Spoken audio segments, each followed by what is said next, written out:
Hey everyone, thanks for joining us. I'm going to talk to you today about the story of Joshua. Before I dive into that though, I just want to say thank you so much for engaging with us, for your comments, your likes, your emails, as we continue to dive into what the Bible has to say about courage. So keep it coming. We want you on this journey with us as we discover what God's telling us. So, Joshua starts really when he was one of the spies to go search out the promised land, and him and Caleb came back with a good report where the other 10 spies didn't. Joshua's reward was that God commanded Moses to build up courage in Joshua.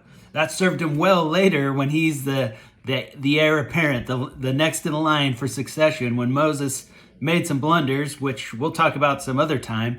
But because Moses was not going to inherit the promised land or take the people in, Joshua's the guy. And so then Moses is commanded by God to give him courage. So we've built it up, and now he's giving him courage. He does that by speaking it into him, by laying his hands on him, praying basically over him, imparting it to him, I should say. So then what happens? Moses dies. Joshua's taking the lead now, and Joshua gets to hear from God for himself. And God says, "Take courage." So now it's his chance to grab hold of it, to take it, to act on it. So the first thing he does is, just like he shares it with the people of Israel. He speaks all the things that God's going to do, and he imparts courage into the people of Israel. And so what was their response? Their rallying cry? Strength, courage. We got this, man. We're all in. Let's go do this thing, right?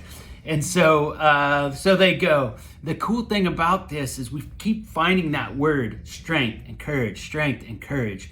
And so it tells me we cannot be weak and have courage. When we're weak, we're cowardly. We don't take any action. It's just like the children of Israel's enemy. They heard all the things that God was doing, and just at the thought of the people coming, it says that the courage was drained out of them.